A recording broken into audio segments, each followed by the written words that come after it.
In this episode, we're going to be talking about ISO values and how to use them. AdoramaTV presents Exploring Photography with Mark Wallace, where you will learn innovative techniques on shooting a wide range of photography. Here's your host.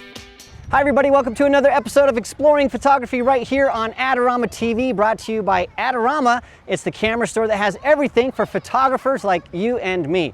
Well, if you've been shooting for a while, you know that there's the exposure triangle that's made up of the shutter, the aperture, and ISO. And we know that we can use the shutter to control motion and the aperture to control depth of field, but in all of our discussions, somehow ISO seems to be left out. And so in this episode, we're going to talk about ISO, what it is, how you use it, which settings to use, and why sometimes having a really high ISO value isn't such a bad thing. But before we get into all of that, I want to remind you that Adorama has some terrific contests. If you enter the contest, you can win some great prizes. So click on the link and check them out. ISO determines how sensitive your camera is to light. The higher the ISO value, the less light you'll need to take a photo. Let's take a look at this animation and see exactly how this works. Let's say we have a room that's lit with 128 light bulbs. Let's also pretend that we have a proper exposure at ISO 100, shooting at f2.8, and a shutter speed of 60. Remember, I'm just making up these values to illustrate a point.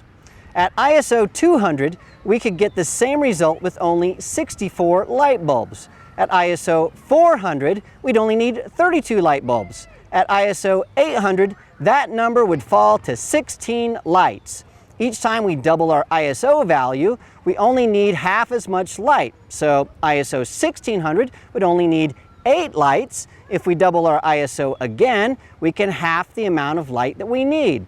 ISO 3200, 4 lights. ISO 6400, 2 lights. And at ISO 12,800, we'd only need 1 light bulb, and we could still shoot at f2.8 and 1/60th of a second. That is a huge difference from 128 lights at ISO 100 to just 1 little light at ISO 12,800. All right, so the question is, why wouldn't you always have your ISO set to a high ISO value? Well, the answer is noise. Noise is sort of hard to explain, but it's easy to see, so let's take a look. Here's an image shot at ISO 100.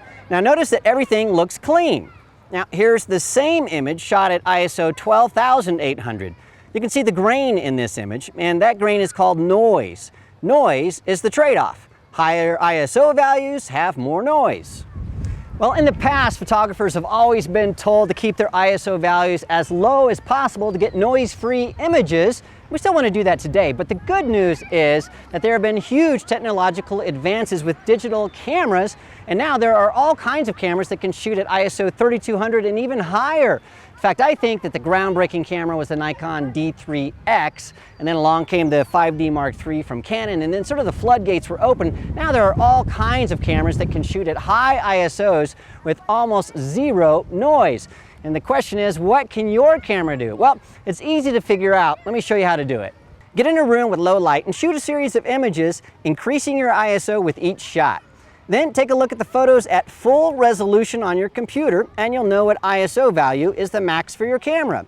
If ISO 6400 has too much noise for your taste, but ISO 3200 looks good, then ISO 3200 is your camera's maximum acceptable ISO value. The rule of thumb still holds true. You want to keep your ISO values as low as possible because you don't want to introduce noise in your images if you don't have to.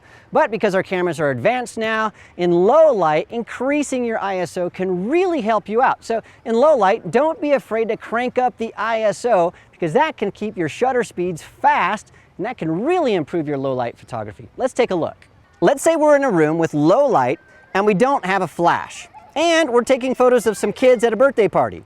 We've set our camera to aperture priority mode, and we're shooting at ISO 100 at f2.8. Our camera is telling us our shutter speed is 1/15th of a second. That's no good at all. Our photos are going to come out totally blurry. Now, even if we had a tripod, those kids are going to move around and our photos will stink. We don't want that. Let's increase our ISO and see what happens.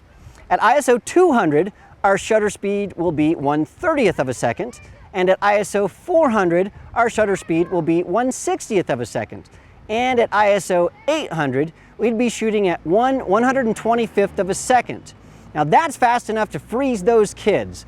We could even boost our ISO to 1600 to shoot at 250th of a second, just to be sure. One of my favorite features is called Auto ISO. That's when you want to work really fast and you're not quite certain what ISO value you should use.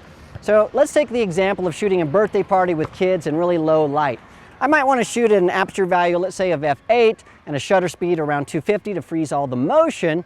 But what ISO value should I use? Well, I don't have to know that. All I have to do is put my camera into auto ISO mode, and my camera's gonna figure that out for me. So I'd put my camera in manual mode, set it to f8, set it to 250th of a second, and start taking pictures. My ISO is going to change for a correct exposure every time. It's really awesome. Now sometimes the ISO might go higher than you might want, and you're gonna get noisy images, but in my opinion, I'd rather have noisy images that I can use than a blurry image that I have to throw away.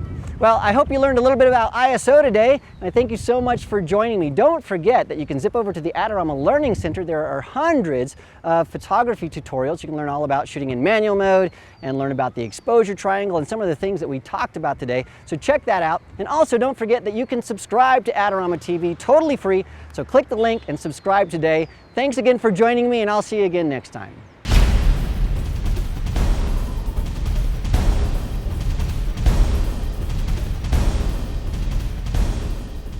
Do you want great looking prints at low cost? Be sure to visit our easy-to-use online printing service.